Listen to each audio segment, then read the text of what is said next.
Warahmatullahi wabarakatuh. Waalaikumsalam warahmatullahi wabarakatuh. Pada yang terhormat Ibu Kusnul Kulit selaku Kepala SDN Sitonorejo 1 beserta Bapak dan Ibu Guru SDN Sitonorejo 1 yang saya hormati. Perkenalkan, di sini saya Siti Anissa, calon guru penggerak angkatan 7, akan mendiseminasikan tentang modul 1.4 yaitu budaya positif.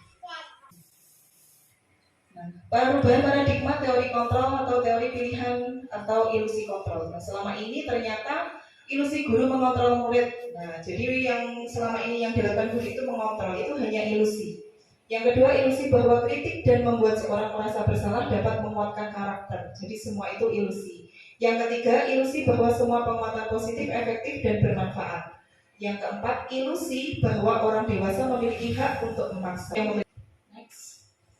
Disiplin positif. Nah, teori kontrol atau di teori pilihan itu menurut Dr. William Glasser ya. Jadi Anda tidak bisa mengontrol orang lain, hanya Anda yang bisa mengontrol diri Anda sendiri. Nah, makna disiplin di sini belajar kontrol diri dengan menggali potensi kita agar tercapai tujuan mulia, yaitu sesuatu yang menjadi seseorang yang kita inginkan berdasarkan nilai-nilai yang kita hargai. Ini makna disiplin. Nah, semua perilaku itu memiliki tujuan. Model berpikir menang-menang, kolaborasi dan konsensus menciptakan pilihan baru. Realitas atau kebutuhan kita berbeda, kita berusaha memahami pandangan orang lain tentang dunia. Setiap orang memiliki gambaran berbeda. Nah, teori motivasi itu ada dua ya, motivasi intrinsik. Menurut intrinsik itu untuk menghindari UP.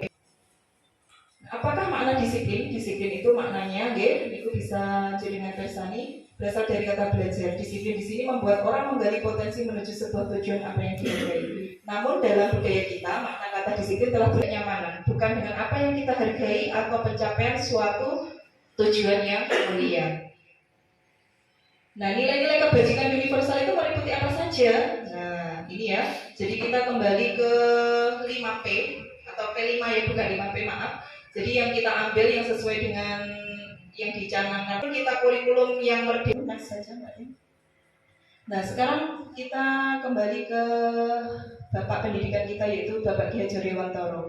Nah, sekarang kurikulum yang diterapkan adalah kurikulum merdeka. Nah, merdeka itu apa sih artinya?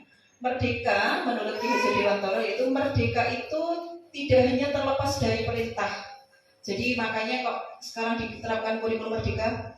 Selama ini kan anak itu banyak diperintah. Nah, akan tetapi juga cakap membuat dihukum oleh penghargaan. Nah, penghargaan itu berlaku sama dengan hukuman ternyata. Kalau selama ini penghargaan dianggap sesuatu yang spesial, ternyata kalau menurut teori ini hukuman dan penghargaan itu artinya sama, dalam arti meminta atau membujuk seseorang melakukan sesuatu untuk memenuhi suatu tujuan tertentu dari orang yang meminta atau membujuk. Nah, ini penghargaan tidak efektif dan penghargaan ternyata itu bisa merusak bentuk program kebajikan atau apresiasi. Nah, jadi dalam memberikan apresiasi atau pengakuan perlu diingat beberapa hal. Yang pertama, pengakuan secara khusus, yang jalan dia berhasil setiap harinya atau di rumah mungkin melaksanakan dia keberhasilan. Nah, kita beri pengakuan secara konsisten. Fokus pada proses, bukan hasil. Selama ini kita orientasi kepada hasil akhir. Nah, ternyata yang lebih penting itu adalah prosesnya.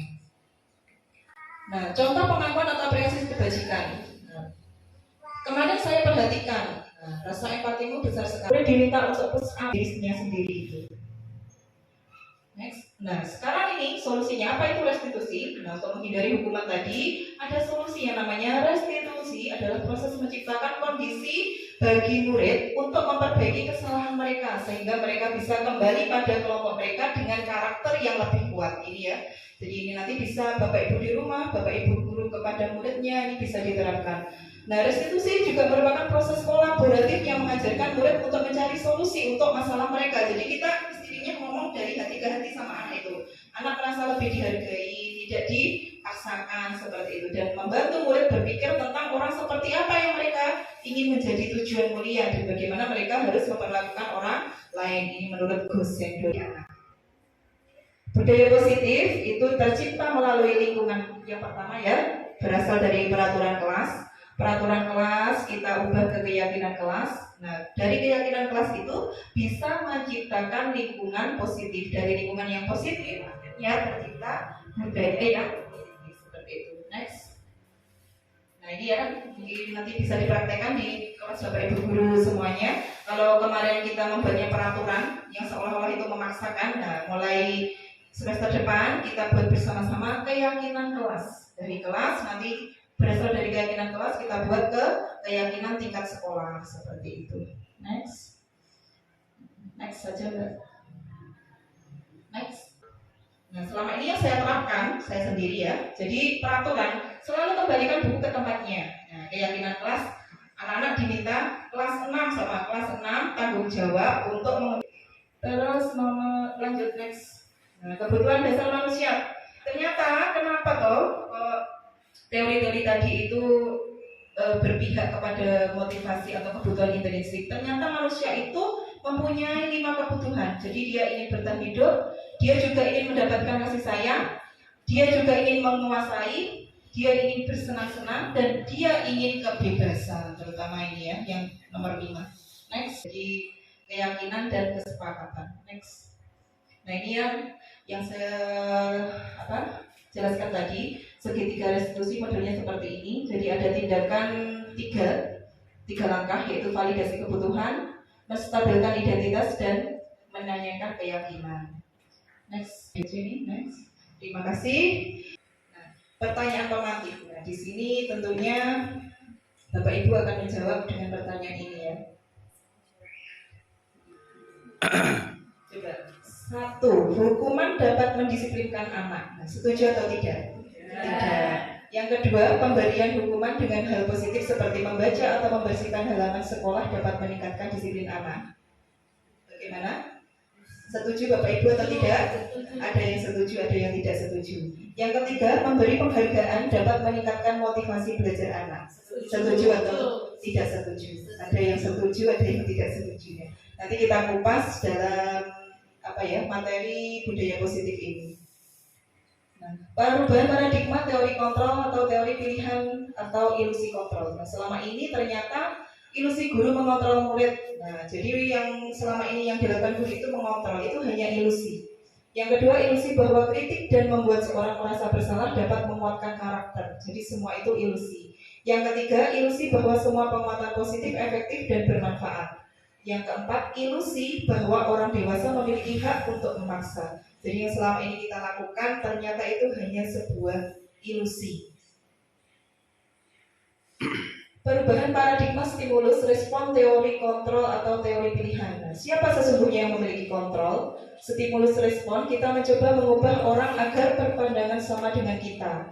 Nah, teori kontrol atau pilihan, kita berusaha memahami pandangan orang lain tentang dunia. Yang kedua, perilaku buruk dilihat sebagai suatu kesalahan. Nah, kalau menurut teori kontrol, semua perilaku memiliki tujuan. Orang lain bisa mengontrol saya. Nah, yang betul itu hanya Anda yang bisa mengontrol diri Anda. Saya bisa mengontrol orang lain.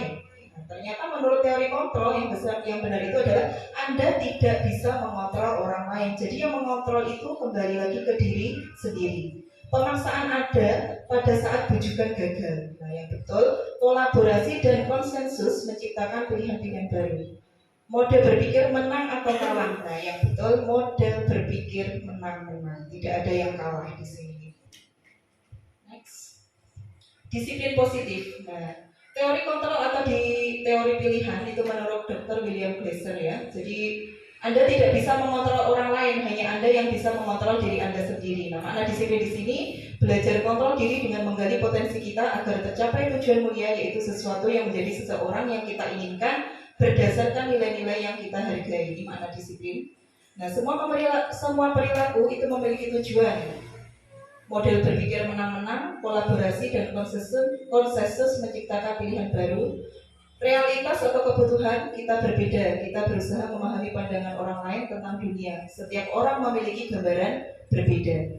Nah, teori motivasi itu ada 2 ya. Motivasi intrinsik. Menurut intrinsik itu untuk menghindari hukuman. Yang kedua untuk mendapatkan imbalan. Nah, motivasi intrinsik itu untuk menghargai diri sendiri. Nah, itu berasal dari nilai-nilai kebajikan universal dan keyakinan kelas. Nah, yang kita terapkan di SD kita ini Bapak Ibu ya, keyakinan kelas. Posisi kontrol. Jadi Bapak Ibu guru maupun Bapak Ibu di rumah itu penempatannya itu sebagai apa dalam posisi kontrol? Yang pertama penghukum atau pembuat merasa bersalah, atau sebagai teman, atau sebagai pemantau atau manajer. Dari 5 posisi kontrol nanti ada solusi yang paling tepat, yaitu dengan segitiga restitusi, dengan langkah-langkah menstabilkan identitas, validasi kebutuhan, menanyakan keyakinan. Nah, manusia itu juga memiliki 5 kebutuhan dasar. Yang pertama yaitu bertahan hidup, penguasaan, kasih sayang, dan rasa terima, kesenangan, dan kebebasan.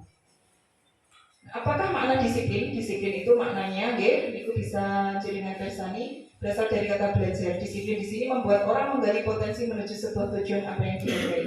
Namun dalam budaya kita, makna kata disiplin telah berubah menjadi sesuatu yang dilakukan seseorang pada orang lain untuk mendapatkan kepatuhan. Kecenderungan umum adalah menghubungkan kata disiplin dengan ketidaknyamanan. Jadi selama ini yang diterapkan di sekolah itu dengan kata disiplin, ternyata menurut anak-anak itu menimbulkan ketidaknyamanan, bukan dengan apa yang kita hargai atau pencapaian suatu tujuan yang mulia. Nah, nilai-nilai kebajikan universal itu meliputi apa saja? Nah, ini ya. Jadi kita kembali ke 5P atau P5 ya, bukan 5P, maaf. Jadi yang kita ambil yang sesuai dengan yang dicanangkan oleh kementerian, yaitu nilai-nilai P5, yaitu Proyek Penguatan Profil Pancasila yang sudah kita terapkan juga di SDN Sukoharjo 1. Kemarin ada Bazar Wirausaha, ada Persami, itu sebagai bentuk implementasi dari P5. Jadi meskipun kita kurikulum yang merdeka belajar mandiri, tetapi di akhir semester kita sudah menerapkan di Bapak Ibu. Nah, apa saja nilainya kebajikan universal yang kita dapatkan? Yang pertama, beriman bertakwa kepada Tuhan, mandiri, bernalar kritis, berkebinekaan global, bergotong royong, dan kreatif. Ini juga sudah kita terapkan di SDN Sukoharjo 1. Nah, teori motivasi perilaku manusia itu tadi ada motivasi internal dan eksternal ya. Nah, seperti itu. Next saja Mbak. Nah, sekarang kita kembali ke Bapak pendidikan kita, yaitu Bapak Ki Hajar Dewantara. Nah, sekarang kurikulum yang diterapkan adalah kurikulum merdeka. Nah, merdeka itu apa sih artinya? Merdeka menurut Ki Hajar Dewantara yaitu merdeka itu tidak hanya terlepas dari perintah. Jadi makanya kok sekarang diterapkan kurikulum merdeka, selama ini kan anak itu banyak diperintah. Nah, akan tetapi juga cakap membuat memerintah diri sendiri. Nah, itu tujuan yang diharapkan Ki Hajar Dewantara. Dihukum oleh penghargaan. Nah, penghargaan itu berlaku sama dengan hukuman ternyata. Kalau selama ini penghargaan dianggap sesuatu yang spesial, ternyata kalau menurut teori ini hukuman dan penghargaan itu artinya sama, dalam arti meminta atau membujuk seseorang melakukan sesuatu untuk memenuhi suatu tujuan tertentu dari orang yang meminta atau membujuk. Nah, ini menurut Alfikon ya. Jadi pemberian hukuman atau penghargaan itu ada pengaruh jangka pendek dan jangka panjang. Nah, ternyata penghargaan itu bisa menghukum, penghargaan itu bisa mengurangi ketepatan, penghargaan tidak efektif, dan penghargaan ternyata itu bisa merusak hubungan. Dihukum oleh penghargaan. Bagi anak-anak yang sering dikasih penghargaan, ternyata itu dapat menurunkan kualitas karena ketergantungan. Anak tidak akan belajar dengan kemauan sendiri, motivasi dari dalam dirinya, karena dia sudah ketergantungan dengan penghargaan. Maka penghargaan bisa menurunkan kualitas. Penghargaan mematikan kreativitas. Jadi anak tidak akan berkreasi, dia hanya terpancing pada penghargaan. Jaga nih intinya itu ya. Jadi kalau aku tidak dikasih penghargaan, aku tidak mau untuk menghasilkan kreativitas. Yang ketiga, penghargaan mengurangi motivasi intrinsik. Jadi motivasi penghargaan itu muncul dari motivasi ekstrinsik atau dari luar. Jadi bukan dari dalam diri anak. Ternyata penghargaan selama ini yang kita anggap baik, ternyata tidak baik menurut teori itu. Bentuk program kebajikan atau apresiasi. Nah, jadi dalam memberikan apresiasi atau pengakuan perlu diingat beberapa hal. Yang pertama, pengakuan secara khusus, yang kedua pengakuan secara pribadi, pengakuan kepada semua murid. Jadi semua murid itu berhak mendapatkan apresiasi, tidak hanya murid yang juara dalam akademik, tetapi semua murid itu sebenarnya juara pada bidangnya masing-masing. Jadi tidak hanya diukur pada bidang akademik, tetapi mungkin ada yang di bidang seni, agama, olahraga dan sebagainya. Jadi beri pengakuan kepada semua murid secara bergantian, beri pengakuan secara konsisten. Jadi tidak hanya pada saat tertentu saja, tetapi ketika pembelajaran dia berhasil setiap harinya atau di rumah mungkin melaksanakan dia keberhasilan, nah kita beri pengakuan secara konsisten. Fokus pada proses, bukan hasil. Selama ini kita orientasi kepada hasil akhir. Nah, ternyata yang lebih penting itu adalah prosesnya. Nah, contoh pengakuan atau apresiasi kebajikan. Nah, kemarin saya perhatikan, rasa empatimu besar sekali. Nilai kebajikannya, situasinya pada saat menolong murid baru di kelas kita ya. Saya menghargai nilai kebajikannya, kepedulian pada saat membantu teman-temanmu di tugas kelompok. Ternyata juga bisa diberi apresiasi ya. Berarti mempunyai rasa empati yang besar kepada teman-temannya. Terima kasih untuk, nah berarti nilai kebajikannya itu rasa tanggung jawab. Pada saat kamu memungut kertas-kertas yang berserakan di lantai, nah kita memberikan pujian atau apresiasi. Nah, anak itu berarti mempunyai rasa tanggung jawab terhadap sekelilingnya. Ada kertas kotor diambil, jadi kita bisa memberikan apresiasi kepada murid-murid yang melakukan demikian. Next, tindakan guru. Nah, seperti ini yang kita lakukan di Bapak Ibu, ya. Jadi kalau ada murid terlambat, nah disuruh mencatat 100 kali di dalam buku kalimat. Nah, ini sering kali yang kita terapkan. Nah, ternyata itu termasuk hukuman Bapak Ibu. Nah, terus lari mengelilingi lapangan, ini juga sering kali kita terapkan, itu juga hukuman. Murid diminta untuk push up. Nah, ini sekarang sudah nggak boleh ya, hukuman fisik itu hukuman. Nah, ternyata hukuman sama konsekuensi itu beda. Kalau konsekuensi menggantikan kertas tugas teman yang telah dicoret-coret. Jadi kata-katanya jangan apa ya, catat 100 kali. Nah, terus apa ya, kamu sudah mencoret-coret teman-temanmu, berarti kamu itu bersalah. Jangan langsung menjudge seperti itu, tapi ubah kata-katanya, menggantikan kertas tugas temanmu yang telah dicoret-coret. Membersihkan tumpahan air di meja tulis karena tersenggol pada saat belajar. Nah, kita kadang tersulut emosi. Aduh, siapa yang menumpahkan air? Nah, kita sudah emosi dulu. Nah, makanya pentingnya keyakinan kelas Bapak Ibu, ya.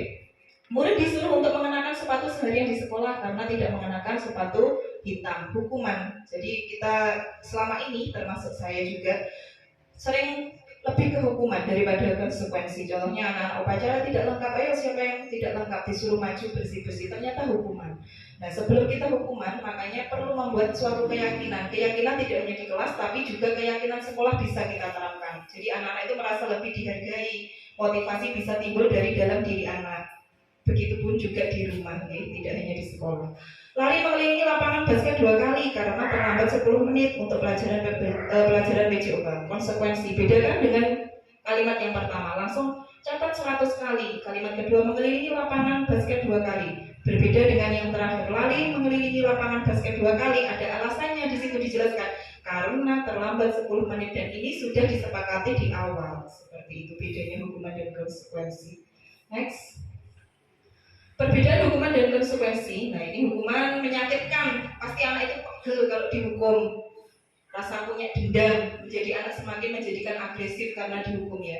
Nah, konsekuensinya sesuatu harus terjadi. Nah, berarti dengan menggunakan kata-kata lain tadi yang tidak menyakiti anak, ya, membuat anak sakit fisik maupun hati. Jujur saya kalau dihukum waktu kecil dulu masih membekas sampai sekarang. Nah, berarti kita sebagai bapak ibu guru juga harus refleksi, ya.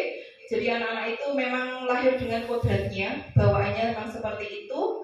Jadi kita sekarang itu refleksi apakah yang saya lakukan ini benar.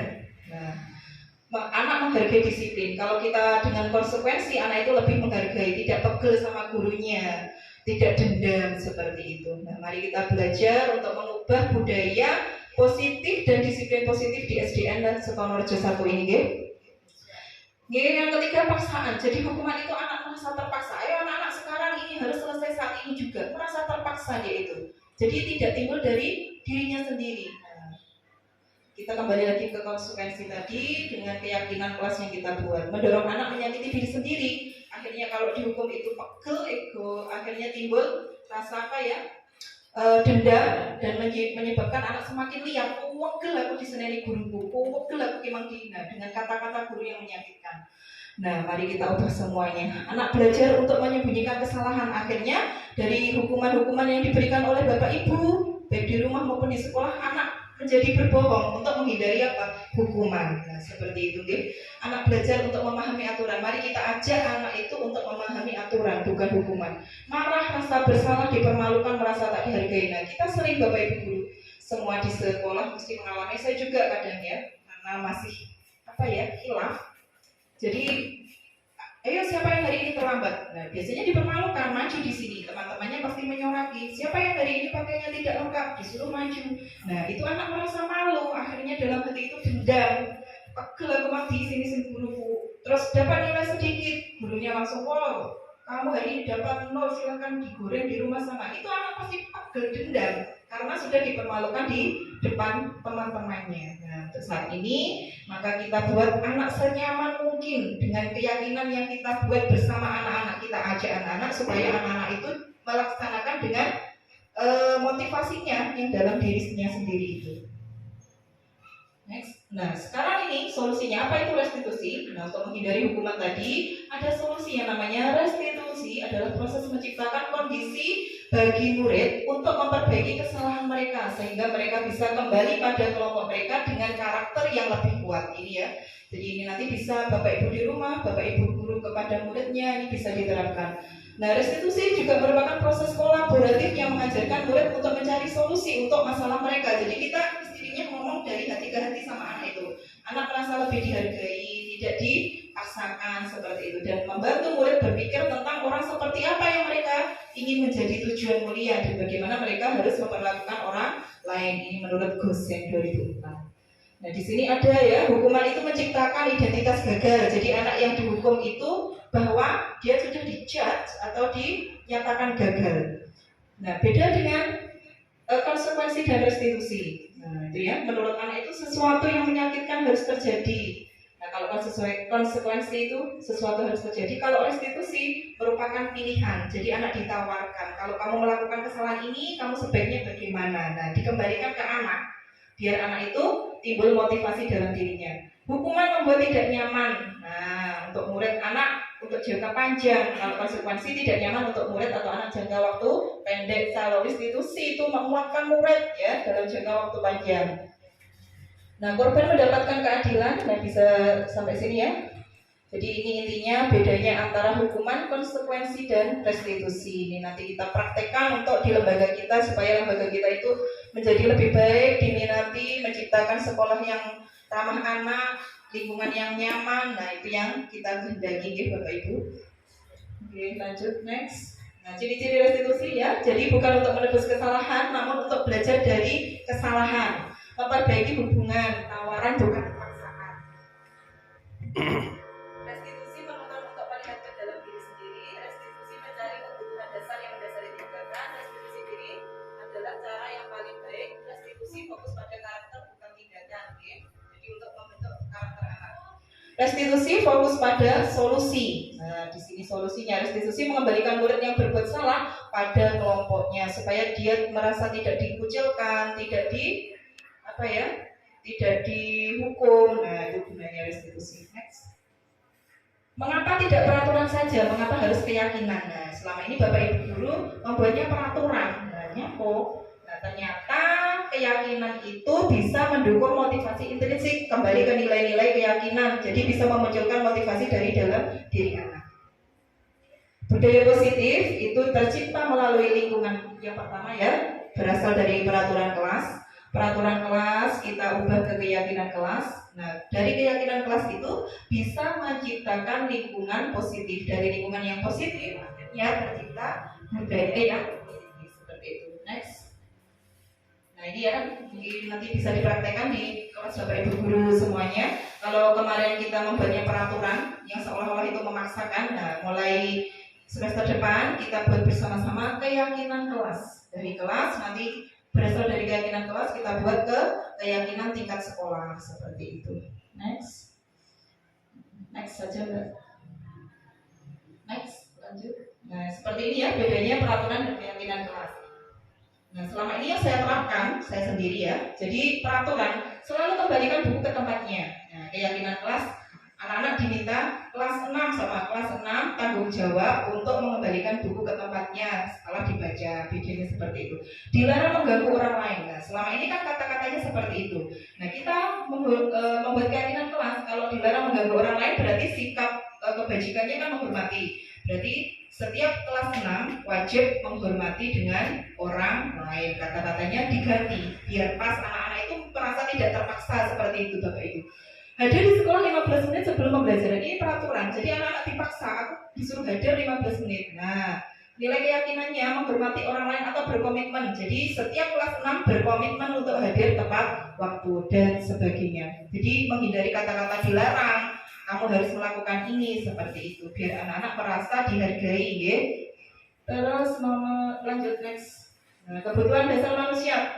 Ternyata kenapa toh teori-teori tadi itu berpihak kepada motivasi atau kebutuhan intrinsik. Ternyata manusia itu mempunyai 5 kebutuhan. Jadi dia ingin bertahan hidup, dia juga ingin mendapatkan kasih sayang, dia juga ingin menguasai, dia ingin bersenang-senang, dan dia ingin kebebasan. Terutama ini ya, yang nomor 5. Next, langsung next saja. Nah, ini nanti bisa dipelajari lebih lanjut ya. Nah ini ya, saya kecewa sekali dengan kamu. Nih juga sering saya lakukan, saya kecewa karena kelas 6 nggak bisa seperti ini. Nah ternyata ini tidak benar. Yang benar itu perbuatan. Jadi anak-anak merasa dibuat salah.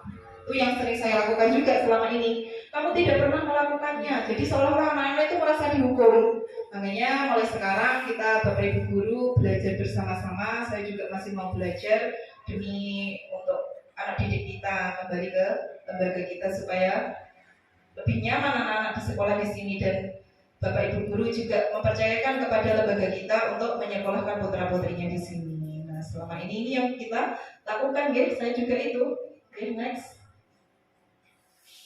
Nah, ini guys, jadi bergerak antara peraturan pemantau konsekuensi atau hadiah dan nilai-nilai manajer atau memperbaikinya. Intinya nggak boleh hukuman, guys. Jadi keyakinan dan kesepakatan. Next. Nah ini yang saya jelaskan tadi, segitiga restitusi modelnya seperti ini. Jadi ada tindakan tiga langkah, yaitu validasi kebutuhan, menstabilkan identitas, dan menanyakan keyakinan. Next. Nah jadi kata-kata yang bisa dipakai Bapak Ibu atau Bapak Ibu guru itu, berbuat salah itu hal yang manusiawi. Jadi tidak langsung menjudge, kamu sudah datang terlambat, tidak mengerjakan PR. Nah seperti itu anak itu pegel, dendam gitu. Jadi diawali dengan kata-kata yang menghargai anak. Berbuat salah itu hal yang manusiawi. Tidak ada manusia yang sempurna. Bapak Ibu juga pernah berbuat salah. Kita pasti bisa menyelesaikan permasalahan ini. Bapak Ibu tertarik untuk mencari tahu siapa yang benar. Dengan seperti itu anak-anak merasa dihargai dan tidak timbul dendam, tidak timbul pegel sama Bapak Ibu guru atau Bapak Ibunya di rumah. Lanjut, next. Nah, tindakan validasi bisa dilakukan dengan seperti ini kata-katanya. Kamu bisa saja akan melakukan hal yang lebih buruk, tetapi kamu tidak melakukannya kan. Nah, jadi intinya pripun nggih? Anak itu diorangkanlah, nah, biar tidak menjadi semakin liar dan semakin dendam kepada Bapak Ibunya di rumah atau Bapak Ibu guru di sekolah. Next. Next saja Mbak.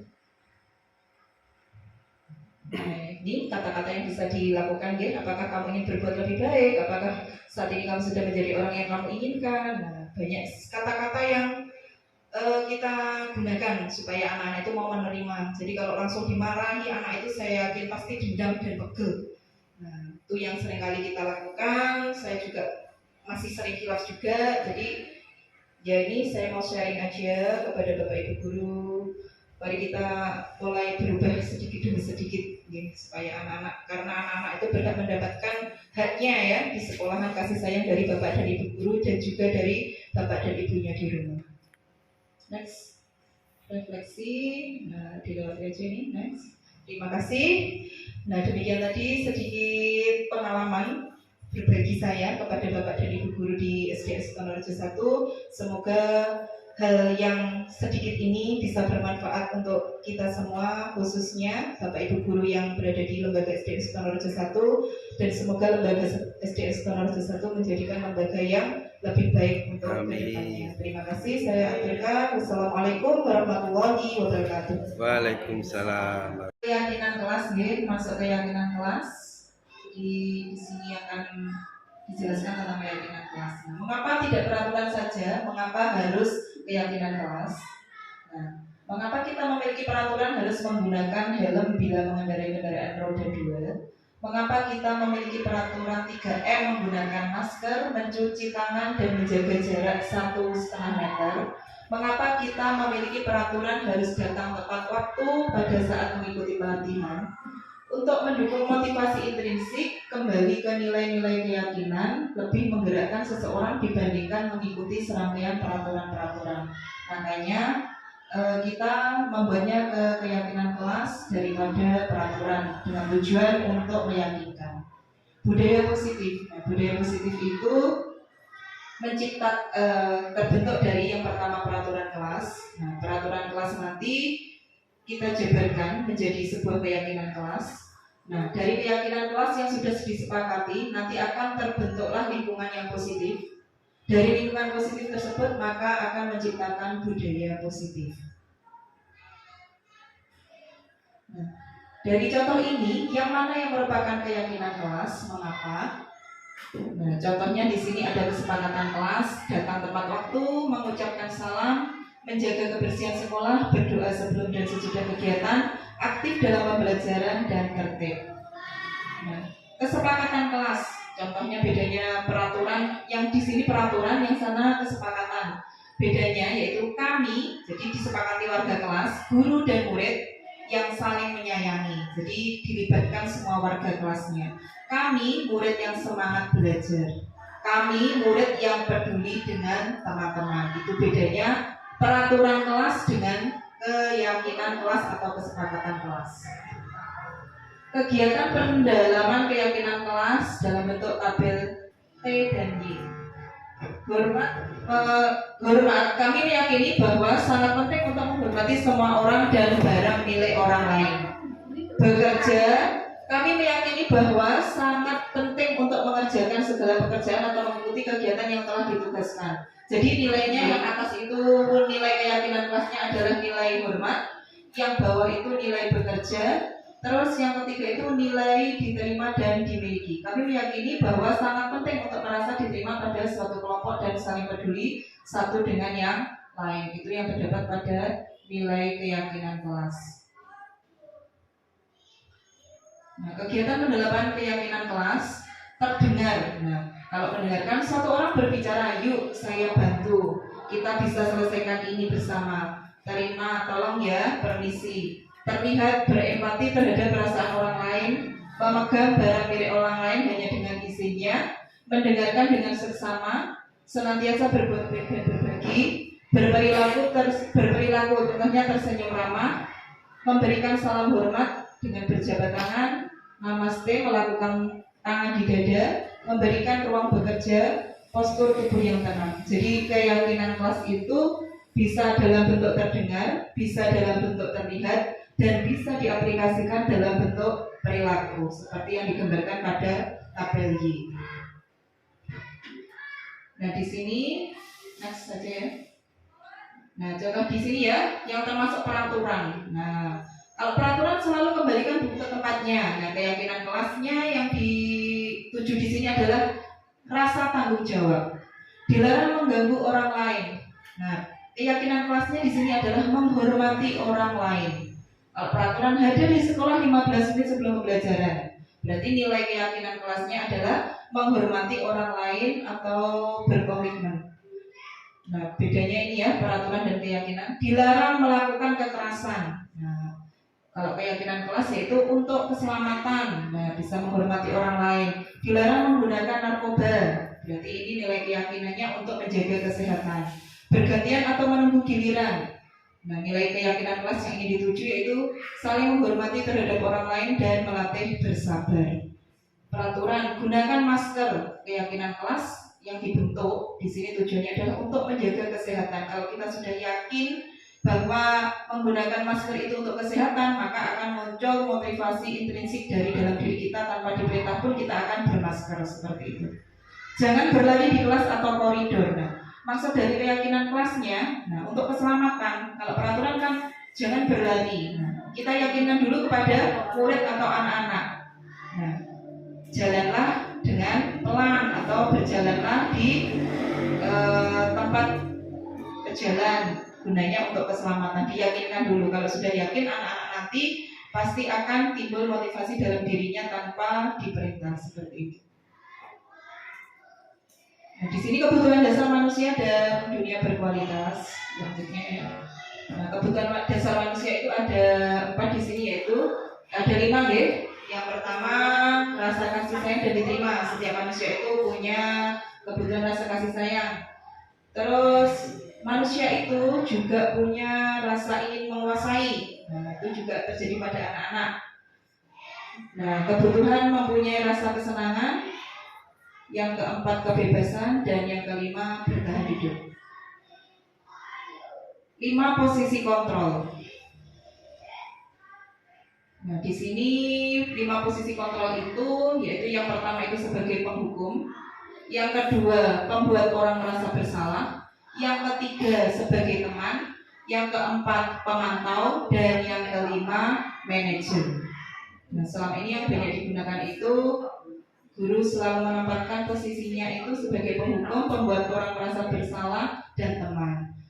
Selama ini ternyata dengan seperti itu anak-anak merasa kurang nyaman karena merasa terkekang, terikat dengan peraturan. Makanya posisi yang paling tepat di sini adalah posisi pemantau atau manajer. Nanti bisa kita praktekkan bersama-sama di kelas masing-masing dengan membuat keyakinan kelas dulu.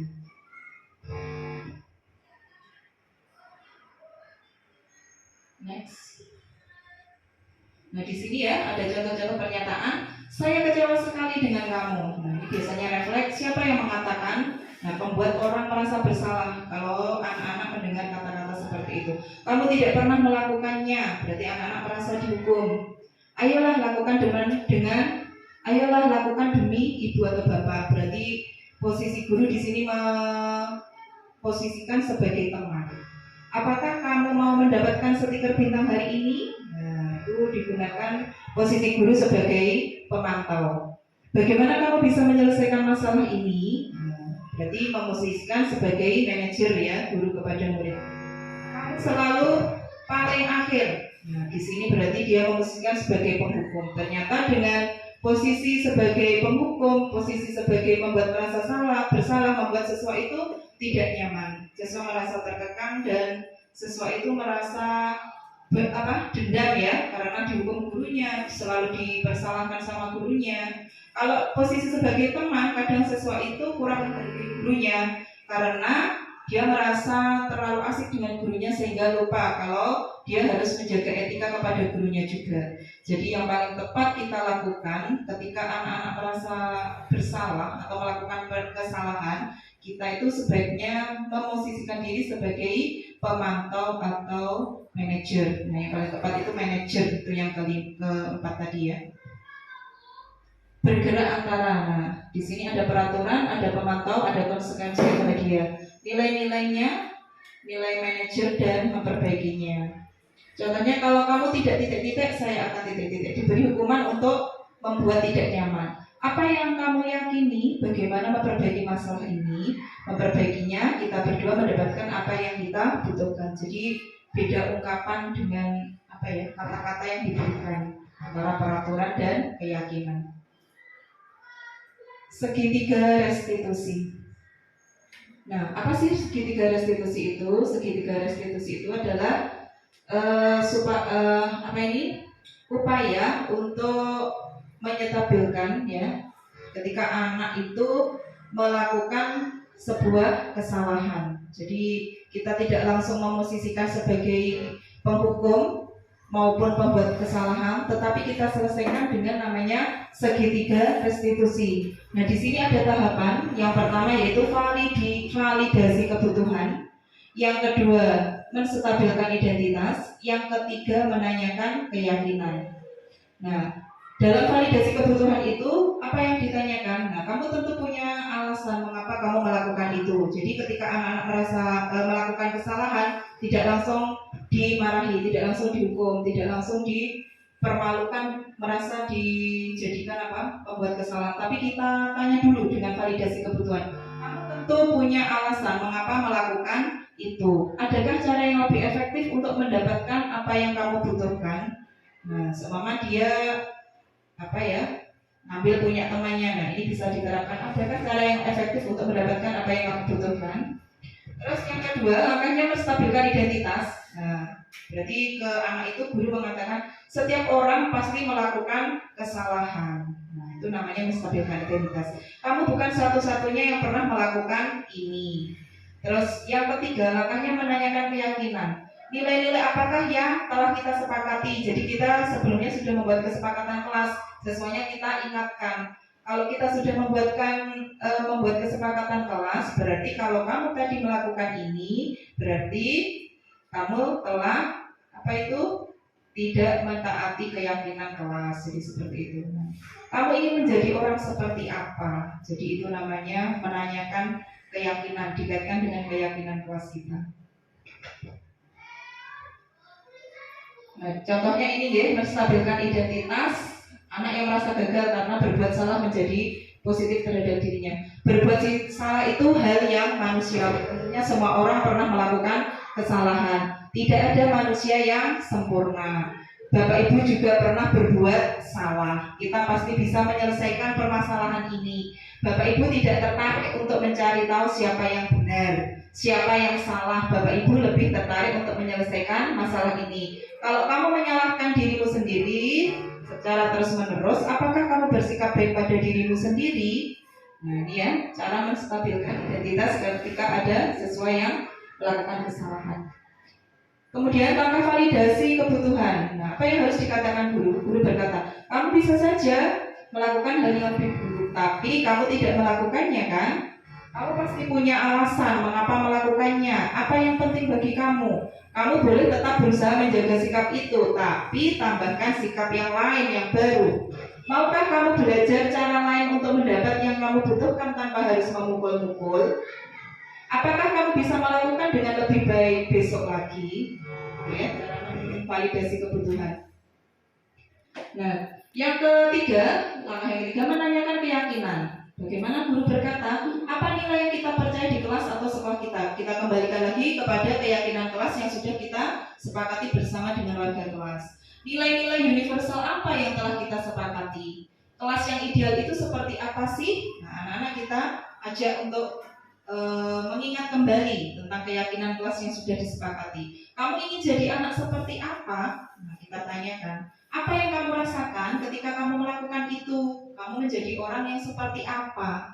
Jadi anak itu diajak untuk menyelesaikan masalah. Guru tidak boleh langsung menjudge kalau anak itu melakukan kesalahan berarti kamu salah seperti ini. Nah, kita cari cara untuk menyelesaikan masalah itu bersama anak.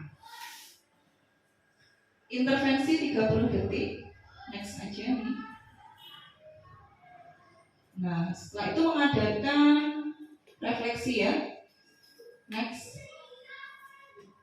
Terima kasih. Nah, di sini sudah selesai paparannya. Di sini saya mau berbagi tentang keyakinan kelas yang sudah saya buat bersama murid-murid saya di kelas, yaitu di kelas 6.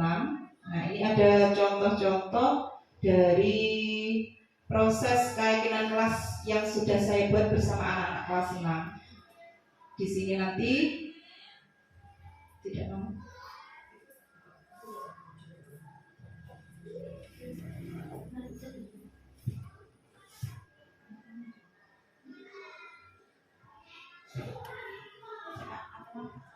Tiga.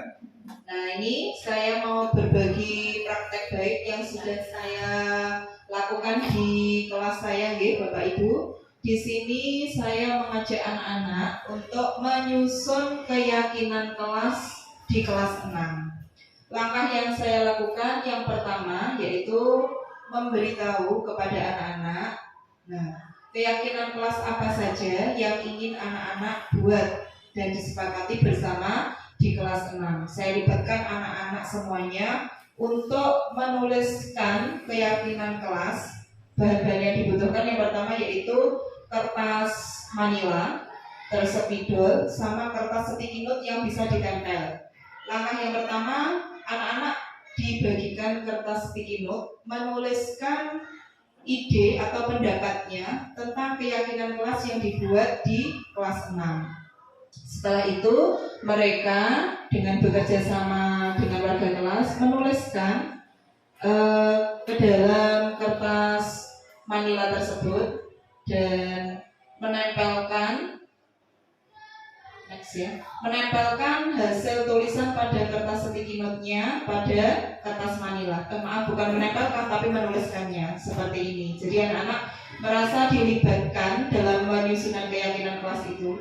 Gunanya apa sih kok anak-anak itu dilibatkan? Supaya anak-anak itu timbul motivasi dari dalam dirinya. Karena yang membuat keyakinan kelas itu bukan gurunya. Kalau peraturan itu biasanya yang membuat gurunya saja. Jadi anak-anak tidak dilibatkan, anak-anak itu merasa seolah-olah dipaksa dengan adanya peraturan. Nah, kalau keyakinan ini dibuat tidak hanya gurunya, tetapi anak-anak dilibatkan. Anak-anak dimintai pendapatnya. Apa sih yang ingin kalian sepakati dalam kelas kalian ini? Bisa dilanjutkan di sini. Nah, prosesnya masih ya yang sebelum ini, proses menulisnya. Nah ini ya, anak-anak berantusias dengan menghias keyakinan-keyakinan kelasnya. Next, gambar yang selanjutnya.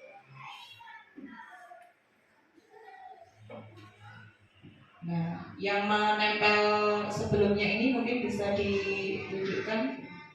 Nah ini ya, setelah anak-anak selesai menuliskan, anak-anak mempunyai idenya sendiri-sendiri. Ini bukan gurunya yang mendikte, tapi anak-anak apa yang ingin kalian sepakati dalam kelas kalian. Ini ada yang menuliskan setiap anggota kelas datang tepat waktu. Nah bedanya di sini, kalau peraturan tadi hadir 15 menit sebelum bel. Nah di sini ada kata-kata setiap warga kelas datang tepat waktu. Berarti warga kelasnya sepakat dan yakin harus datang tepat waktu. Yang kedua, tulisannya disebutkan setiap anggota kelas.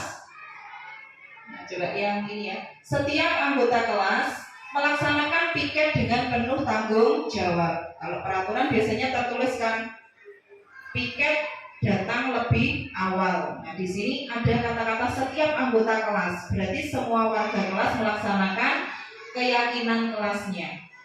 Setiap anggota kelas mengerjakan tugas dengan disiplin. Berarti yang merasa anggota kelas 6 atau warga kelas 6 semuanya mempunyai kesadaran untuk melakukan disiplin dalam mengerjakan tugas. Nah, bagaimana nanti konsekuensinya jika tidak melakukan atau tidak mengerjakan tugas? Mereka akan sadar, oh berarti aku telah melanggar keyakinan kelas. Mereka secara sadar akan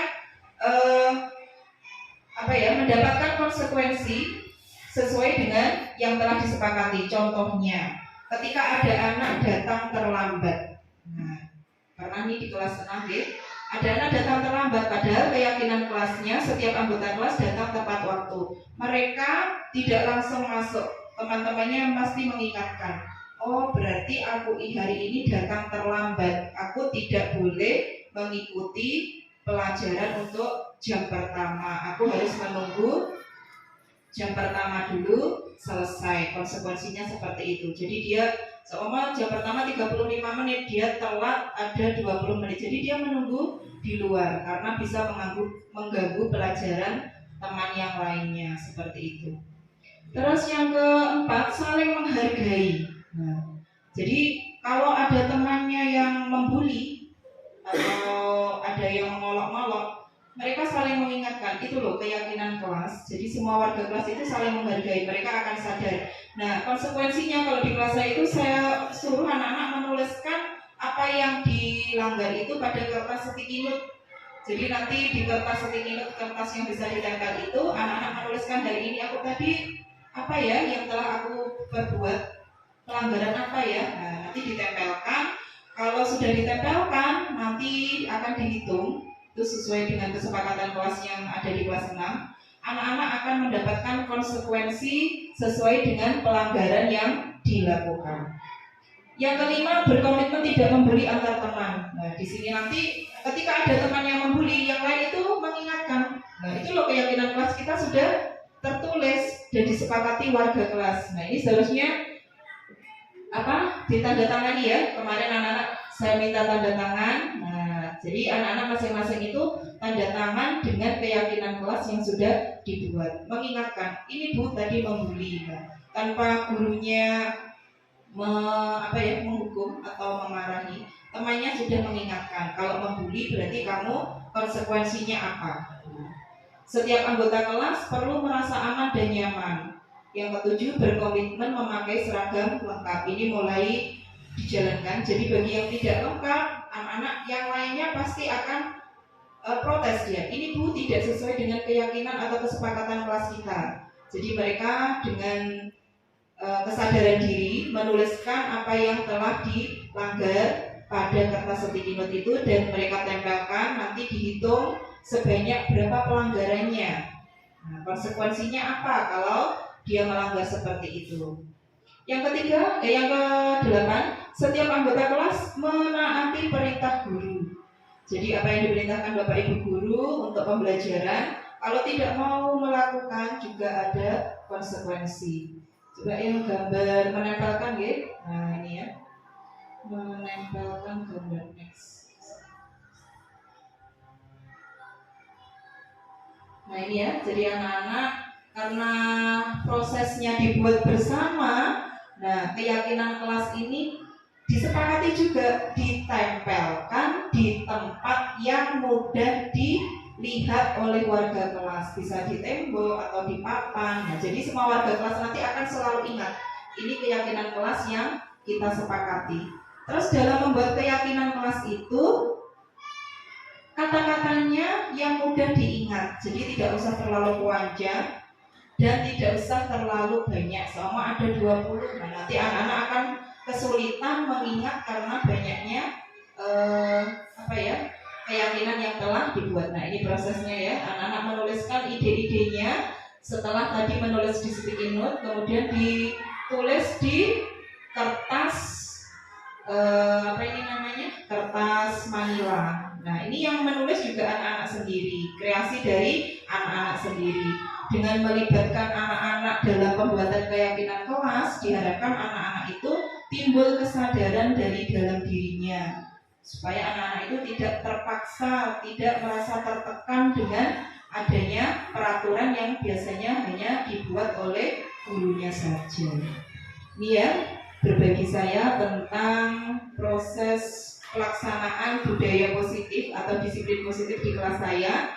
Saya juga berharap nanti teman-teman atau Bapak Ibu guru bisa menerapkan di kelasnya masing-masing sehingga bisa tercipta budaya positif di lingkungan sekolah. Kita mulai dulu dari budaya positif di lingkungan kelas kita masing-masing seperti itu. Nah ini proses penempelan anak-anak ya, melibatkan, jadi anak-anak diajak untuk kolaborasi di sini, bergotong royong.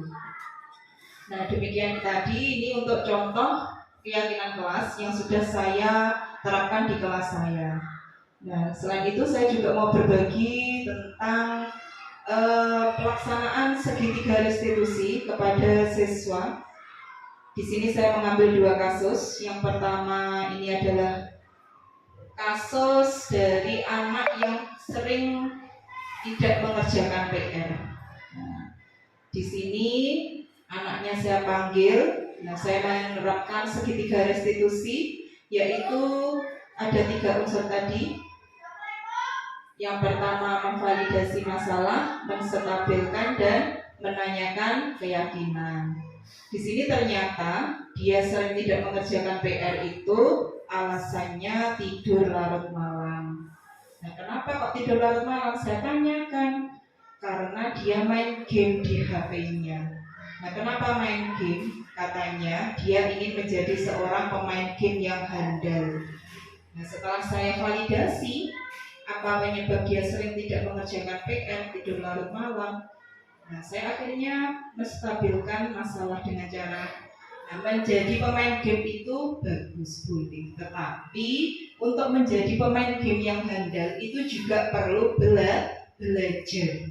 Jadi tanpa belajar tidak mungkin kamu nanti bisa menjadi pemain game yang handal. Nah, saya kembalikan ke anaknya lagi.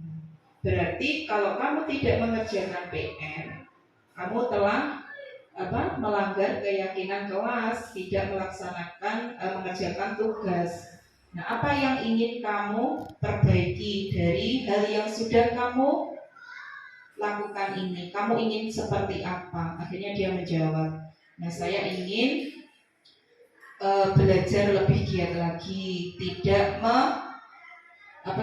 tidak lupa untuk mengerjakan tugas dan tidur tidak akan larut malam. Saya mau menjadi pemain game, tetapi saya juga ingin mengerjakan tugas sekolah dengan baik. Jadi dia intinya berjanji untuk membagi waktu antara mengerjakan tugas dan bermain game. Jadi di sini gurunya tidak langsung melarang ya. Jangan kamu memain game seperti ini, tugasmu itu belajar, tidak. Tetapi di sini diberi penguatan. Bermain game itu boleh, menjadi seorang pemain game itu boleh, tetapi kamu tetap harus rajin belajar supaya kamu bisa menjadi pemain game yang lebih handal, dengan kata-kata seperti itu. Nah, di sini ada kasus lagi ya, yang kedua. Masih muter ini.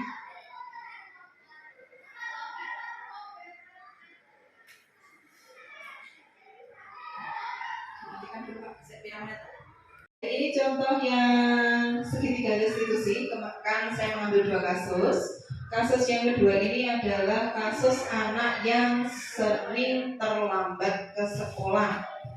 Nah, anak ini kemudian saya suruh menghadap saya tanyakan dengan tahapan-tahapan segitiga restitusi.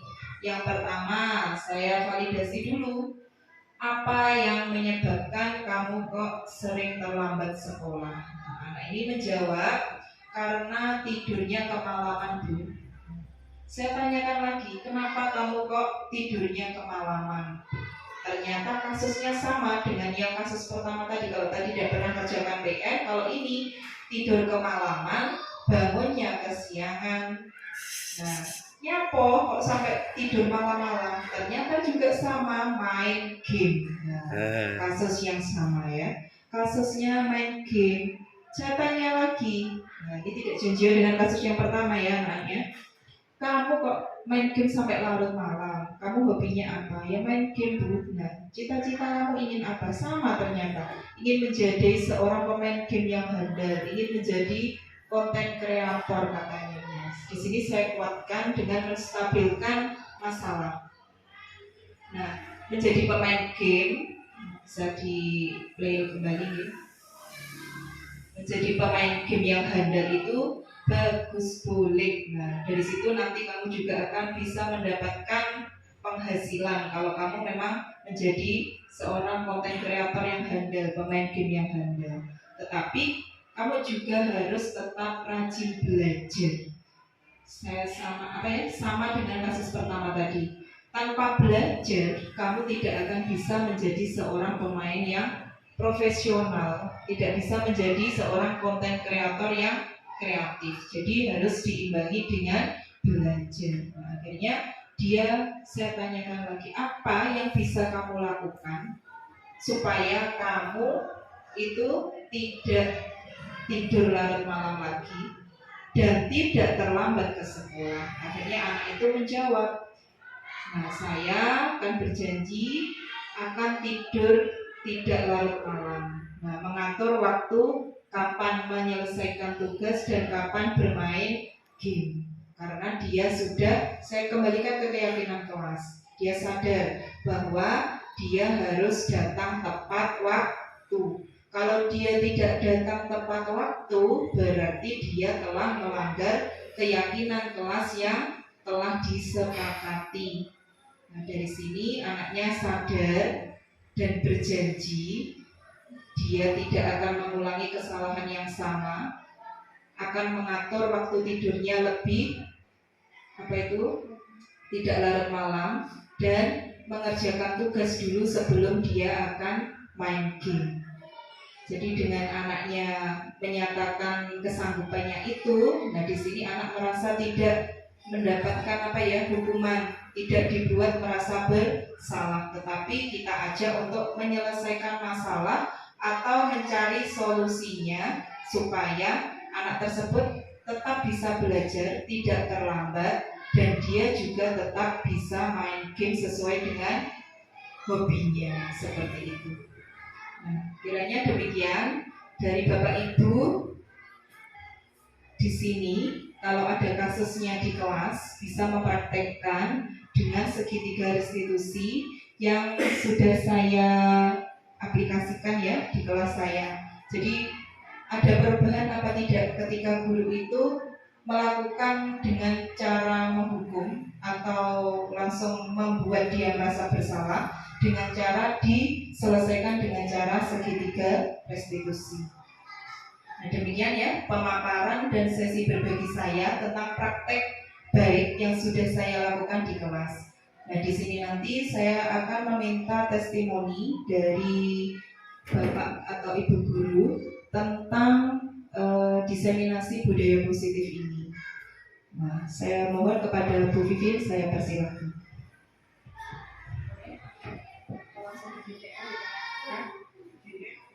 Tiga. Assalamualaikum warahmatullahi wabarakatuh. Waalaikumsalam warahmatullahi. Selamat pagi. Sebelumnya perkenalkan, nama saya Bu Vivin dari SDN Sutonorejo 1. Saya adalah rekan sejawat dari Ibu Siti Anissa selaku calon guru penggerak angkatan 7. Di sini saya sebagai wali kelas 5. Saya akan memberikan testimoni saya tentang diseminasi yang sudah dilakukan oleh Bu Anis pada hari ini. Yang pertama, saya mengucapkan terima kasih banyak kepada Bu Anis yang telah memberikan materi ini, karena saya merasa materi ini memang sangat bermanfaat dan sesuai dengan kondisi di sekolah kita. Jadi selama ini di kelas saya juga merasa bahwa saya ini masih salah dalam memberikan mungkin peringatan kepada anak-anak. Jadi masih terkesan itu adalah sebuah hukuman, atau mungkin saya masih menyalahkan anak, cenderung menyalahkan anak. Dari penjelasan yang diberikan Bu Anis tadi, saya belajar tentang segitiga restitusi, lalu bagaimana cara kita untuk memberikan peringatan kepada anak, tapi dengan cara bukan seperti hukuman. Jadi supaya mereka itu mereka sadar dengan dirinya sendiri. Jadi bukan karena disuruh gurunya atau perintah. Jadi memang dari keyakinannya sendiri. Dan yang kedua, saya juga belajar tentang keyakinan kelas, karena kurang lebih juga sama. Di kelas saya pun juga ada kasus seperti itu, anak yang sering mengantuk di kelas, sering tidak mengerjakan PR, sering datang terlambat. Nah, itu di situ saya karena ya memang mungkin terbawa emosi atau apa, jadi saya cenderung itu marah kepada mereka karena mereka selalu melakukan kesalahan yang berulang-ulang. Nah, mungkin dari pemaparan yang diberikan Bu Anis ini, saya akan berubah bahwa di kelas saya akan saya terapkan tentang bagaimana membuat keyakinan kelas. Jadi anak-anak yang melakukan kesalahan itu dia bisa menyadari dengan dirinya sendiri bahwa dia salah, tanpa saya harus memberikan hukuman atau mungkin perkataan saya yang marah-marah atau emosi dan seperti apa. Dan saya juga akan menerapkan tentang segitiga restitusi kepada anak-anak yang bermasalah seperti itu. Terima kasih sekali lagi saya sampaikan kepada Ibu Anis atas ilmu yang telah diberikan. Semoga kita bisa menerapkan dari kelas 1 sampai dengan kelas 6 di SDN kita ini. Terima kasih. Amin. Assalamualaikum warahmatullahi wabarakatuh.